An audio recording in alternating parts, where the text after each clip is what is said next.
Hey, everybody. Welcome to the Cindy Donaldson Show. I am your host, Cindy Donaldson. I'm a certified high performance coach, bucket list obsessed, full time RVer, serial entrepreneur, and I am on an absolute mission to ensure that everybody in my circle learns how to not only create, but live an incredible life by design. Because why not? Life is too short, which is really what I'm going to talk about today. Like, why not? Why not? I was actually getting ready for a meeting with a longtime business colleague. Her name is Joanne Ryan. She's been the president of the local chamber here in Connecticut for 23 years and was really instrumental as a mentor when I was launching my company, my first company way back when, and then my second company, my third company, and we've just always stayed connected. And she is probably one of the most driven, connected, and positive people I know. Like she doesn't let little things get her down. And that is what has made her so incredibly successful and such an important part of our community here in Northwest Connecticut. So I was getting ready for this meeting with Joanne, a breakfast meeting, and I was thinking about what I was going to talk about in the podcast today. I'm in the shower because that's, where I do my thinking, the shower, in the car, or on a walk with the grand dog. And so many people get hung up on the things that they don't have, things that are holding them back. And they let other people take their sunshine away, deter them from greatness, deter them from trying new things, deter them from stepping into that uncomfortable zone, which, what if that uncomfortable zone is your genius? What if that journey that you're afraid to step into is what you were always meant to do and who you were always meant to be? So many people are afraid to figure that out, to actually, spend the time to work on themselves and say, what if? Like, what if? What if I could write the great American novel? You're never going to know unless you put pen to paper, right? Like, what if I could own a seven-figure company? What if I could run the Boston Marathon? What if I could hike the Appalachian Trail? What if I could find the love of my life?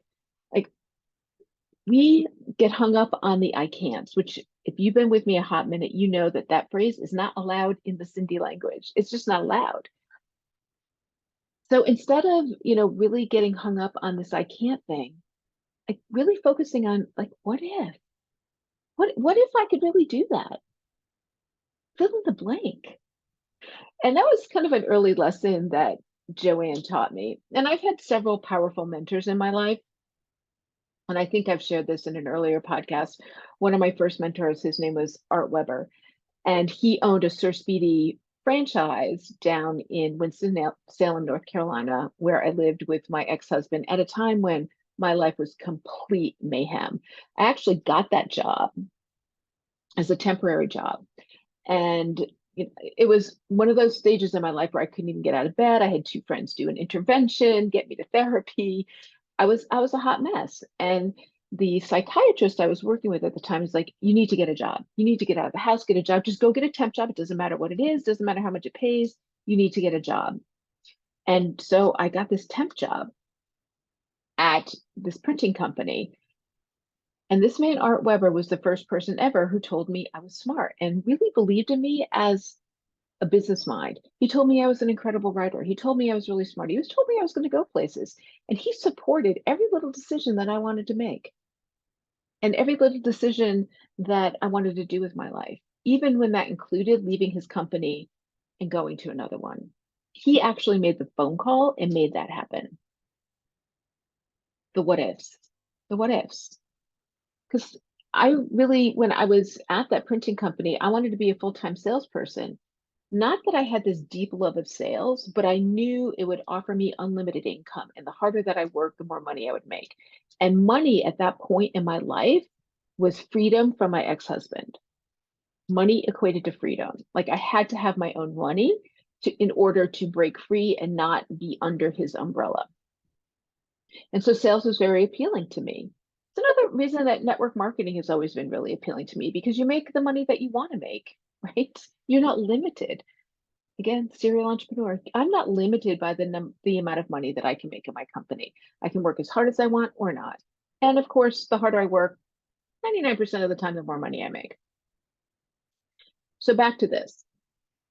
When I was down there, I wanted to be a full-time salesperson. And at that time, like it just wasn't going to happen at that company. And ergo, he helped me move to another company where I became one of the top salespeople in the country. And I eventually did make enough money to break free and do all the things that I wanted. But that never would have happened if I didn't buy into this concept of what if. If I had listened to all the naysayers saying that, well, Cindy, you didn't finish your college education, even though I went for 5.5 years and had more credits than I knew what to do with, but none, I didn't have enough in one genre. And I was at a time in my life where it's like, I can't do this anymore. I can't do this anymore. Fun fact about that is I went to the University of Connecticut, and if you know my story, you know that my mom was diagnosed with terminal cancer my freshman year, and she died about 5 years later. And I was kind of a hot mess through that whole thing. And there was a lot of alcohol and drugs and partying, and lost my scholarship. It was a whole thing. In any event, at that time, I just didn't care about my college education anymore. Fast forward about 20 years, I actually taught some adjunct classes at UConn and done a bunch of stuff. And I was like, I need to finish my degree. I need to figure this out. They lost my transcripts. The University of Connecticut lost 5.5 years of my transcript. Now, this was back before computer systems, everything was paper. So God only knows. And then when that happened, I was like, is this a sign from the universe that this just isn't that important? Like I let that lack of a college degree really holding me back to so many things because I didn't think I was worthy because I didn't have that piece of paper. Now I got a full academic ride to college. I graduated top of my class. I wasn't number one. I think it was 3 or 4 in high school. I did really, really well on my SATs. I'm smart. Like I'm just smart. And so to fail in college when everyone thought that I would do really well, because I started off pre-med, that was a hot mess. Like, no, I'm not a doctor. And I really let that get in my head. And I stopped with the what ifs because I thought, I went from not graduating from college into a really bad relationship, into, this deep depression of unworthiness, taking temp jobs, making $8 an hour, and never really believing that I could go from this low level up to being a successful business person or getting a job anywhere in corporate America. And I think that's how the entrepreneurial thing really started because I didn't think I was worthy for corporate America. So the what if thing, I just needed one person to believe in me and tell me I was smart. And that was Mr. Art Weber in my early years. And then when I moved back here to Connecticut, Joanne Ryan was one of those people. She was like, you're really smart. You can do this. You're capable. Like, you're great. Sometimes we just need somebody else to tell us and believe in us deeper than we believe in ourselves to get that what if scenario happening in our mind, to get that growth mindset moving forward, to get the limited mindset out. When you really think of yourself in a state of abundance and you start, creating those what if scenarios in your brain, magical shit happens. And I talk about this all the time on here. If you tell yourself that you are incapable, then you will be incapable. If you tell yourself you are capable, you will be. That doesn't mean that it's going to happen easy. It's not going to mean that it's going to fast track you. And all of a sudden, if you dream you're going to be a millionaire, that's not how that works. What happens is you begin opening yourself up to opportunities that lead you to that successful moment. The what ifs. I often share in many of my coaching programs and my keynotes to read the book Think and Grow Rich. It's dated, it was printed in the 20s, but there are 13 key principles in there that changed my life. I read that book when I met Art Weber down in North Carolina. And the premise is truly, and I say this all the time, I told my kids this all the time, I tell all my coaching clients this, it is a theme in all of my keynotes and all of my coaching and training that you can do, be, and have anything in life that you want if you're willing to put in the work and you want it badly enough. That's the secret. You can do, be, and have anything and you want if you want it badly enough and you're willing to put the work in. And that main work has to be on you. So I often kid around with my coaching clients that it's like, listen, you may not believe in yourself right now. You may not believe that you can achieve and step into that purpose that I know is there, but I believe in you because I don't forget those people that changed my life. I will never forget Art Weber. I will never forget people like Joanne Ryan or my current mentor, PK Smith. Like those people believed in me when I didn't believe in myself. And because of that, it allowed me to step into that what if place in the world. So, I've shared on here that I'm in this amazing fourth quarter transition in my life, right? That my consulting business, although I still have it and I have a few clients that I really love, I'm really stepping more into sharing my story and pouring into this podcast and pouring into my coaching groups and pouring into my public speaking. And it's a whole new brand. It is a starting over point. Is it a little scary? Yeah. Is it happening as quickly as I wanted to? Hell no, of course not. Of course not. I'm an instant gratification girl. Like my ADHD is like, okay, Cindy, you do all of this work, but that's not how it works. It's not how it works. I have to be patient and consistent. So showing up here and sharing my story, tidbits that I, get in my head in the shower, in my car, and hoping that somebody gloms onto it and it sinks in. Like I shared in my email this morning that was riddled with typos after I read it. Like if you do email marketing, never read your emails after, you'll find the typos. In any event, I was talking about positivity and life hacks that I use to stay positive. And if that helps one person go from having a gloomy day to, finding a little sunshine, then yeah, that's amazing. That's amazing. If one of my coaching clients, comes to me and says like, "Oh my God, I had this like breakthrough," or that stuff that I haven't been able to do in a long time, or I was really kind of stuck on, like I did it today. High five. Way to go. Way to go. Stepping into this new season of my life has been challenging. It has been challenging. I mean, part of me, and like I always try to be real on these things and tell you the good, bad, and the ugly. For me, I really kind of struggled with the thought of being in the hustle again. And because I'm not in survival mode anymore, I'm in thrive mode. The hustle is different because I don't have to do the hustle. I don't have to. Remember when I went back and said, that's how I got into sales because the money gave me the financial freedom. The unlimited potential gave me the financial freedom to leave a negative space. I don't have any negative space right now. There's no negative space in the world of Cindy. That's not to say it's not all unicorns and fairy dust. Of course, like, shit happens. That's life. But I'm not in survival mode. And so I was finding it very hard with the hustle. And I was watching Gary Vaynerchuk, on a podcast with somebody, I forget who it was, but he was sharing how, he barely got out of high school. He got all F's. He never did any homework. He never read a book. And the stuff that he does now is his hobby. And this guy's a multimillionaire, is incredibly successful, and he's the king of the hustle, right? Like he's the hustle, but his hustle is fun. His hustle is fun. Like he's like, this isn't work for me. It's not a job. It's like I do this because it's fun. I build companies and he's involved in 50 million things. And that really kind of struck with me. I was kind of looking at this hustle the wrong way.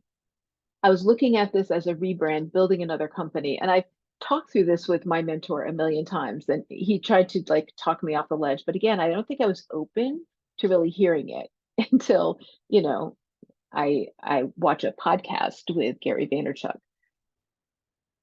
And it was a huge shift for me. It came back to this what if thing, right?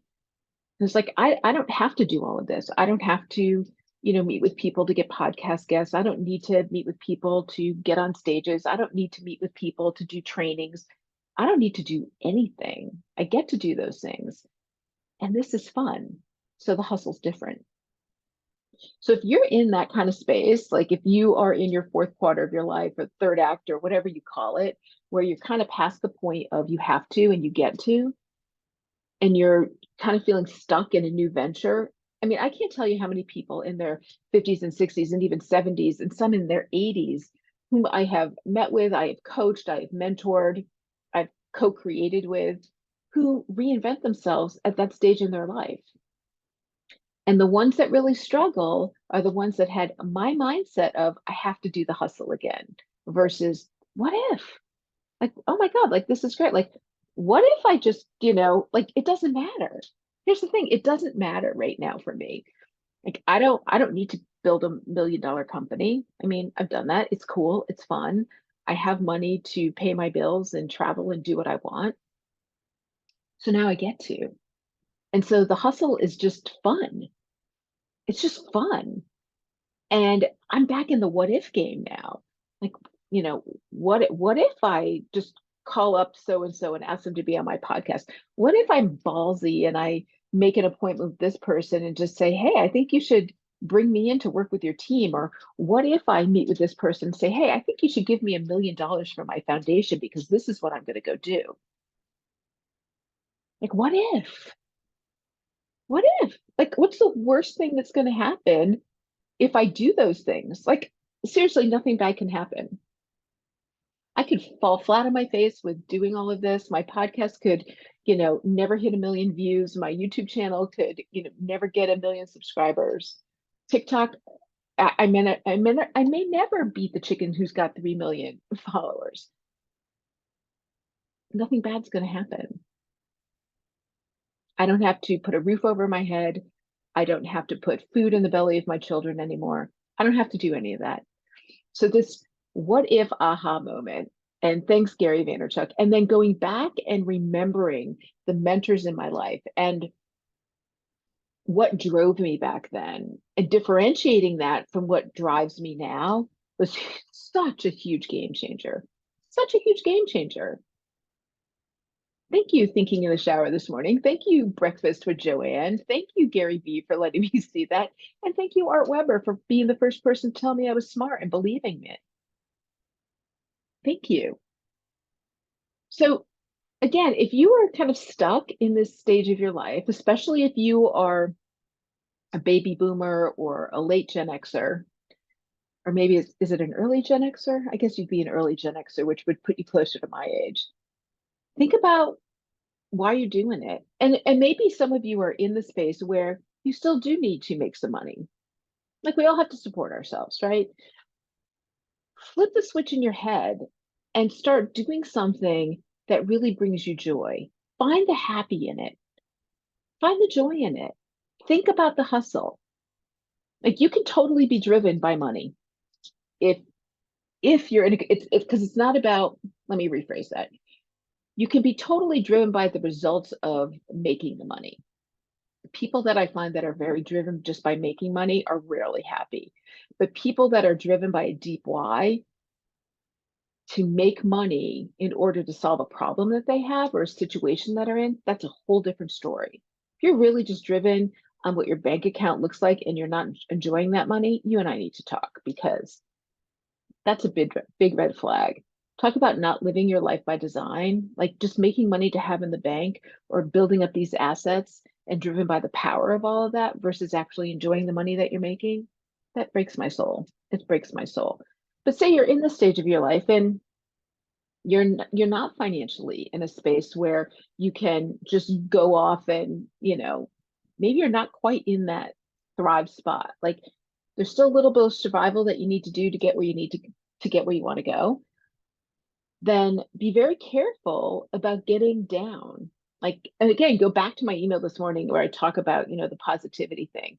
Like and I share this a lot too, you have 100% control over how you react to any situation.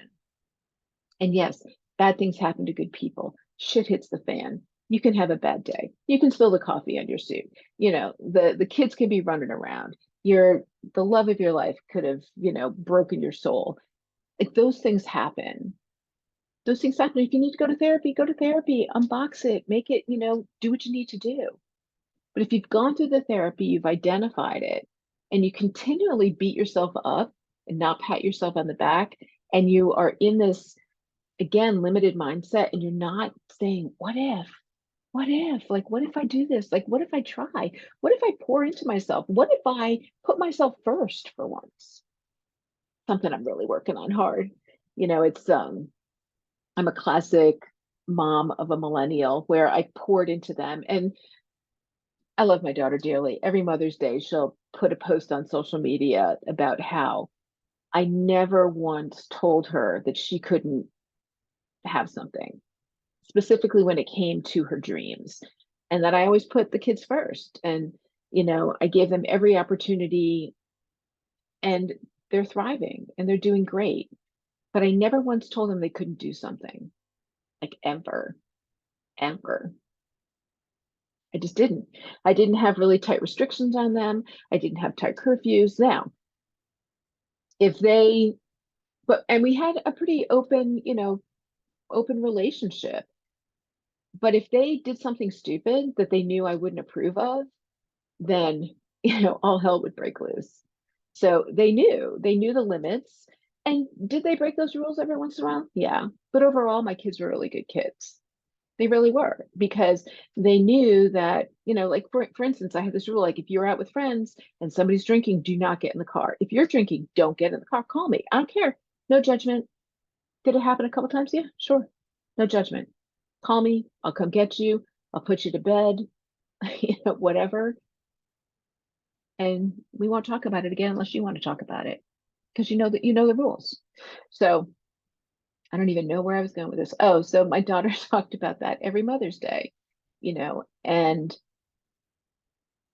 like, if your parents, like my parents, never poured into me like I poured into my kids with the belief system. They didn't. Hence the reason that I never knew I was smart and that I never felt worthy. They just didn't. And granted, by the time I got into college, my mother was dying and my dad had a bunch of other shit on his plate. And I was an adult at that point, and I was just off on my own. So I kind of got lost in a really big school. But I mean, taken a lot of years to process all of that and therapy and, why I did what I did. And I've given myself grace, and I don't beat myself up anymore over not having a college degree. I used to not even talk about it. I used to not talk about it. And I used to cringe when I'd go in for an interview and they're like, oh, so what'd you get your degree in? I'm like, I studied communications and journalism, and um, I did a bunch of business classes, and then when they'd be like, well, what'd you get your degree in? I'm like, I didn't. And then I would always feel like really embarrassed about it. And now it's like, whatever. Like I didn't need it. It would be if I had to do it all over again and I was more self-aware of what was happening in my life. Do I wish that I had really embraced that education, because I love learning? And I actually went back to school a couple times as an adult, got all A's, and really loved it. And I'm not saying I'll never do that, that I won't go back. But since UConn lost my transcripts, like I'm not I'm not going to pay all that money to get another 4-year degree that I don't need. If I needed to go back and take a couple classes and they gave me my degree. So any UConn people, if you're listening, if you're willing to do that, I'd love to come and get my degree. That would be awesome. But anyway, I want to wrap up here and just say I believe in you, even if you don't believe in yourself. I really do. I really do. Because I do believe that everybody has genius, everybody has a purpose. And 99% of the people are afraid to step into that because, in their mind, it's not what if I succeed, it's what if I fail. Get rid of the I can'ts. Step into that genius of the what ifs. Like, what if I could be a top podcaster? Like, what if? Will you get haters? Oh my God. You will get so many haters. You will get so many people that'll tell you can't. And it's putting those blinders on. I actually had somebody on one of my TikTok videos tell me I had the most annoying voice. And I'm like, isn't my voice? And my response was like, isn't my voice lovely? And somebody else like left me a direct message saying, why do you start all of your things with hello, beautiful humans? And I said, because I think you are a beautiful human. So you will get haters. The more that you step into your purpose, the more you step into your genius, the more that you come out of the closet, be loud and proud, whatever that is for you, the more you are going to subject yourself to the judgment of others. Truly happy people focus on the what if's possible versus the what if you fail, and they just put the blinders on and it just doesn't matter. So anyway, as I come into this next stage of my life, I am so glad to be sharing it here with you. To learn more about what I do, you can go to my website, which is Donaldson.com. And my email is Cindy@Cindy-Donaldson.com. So reach out. And I also, my coaching programs are up there. And don't forget to schedule a free strategy call. If you're interested in working with me and you just don't know if we're a fit, I do a free call. Just pick a spot on my calendar. Let's chat. All right, sending big love. Talk to you later. Bye.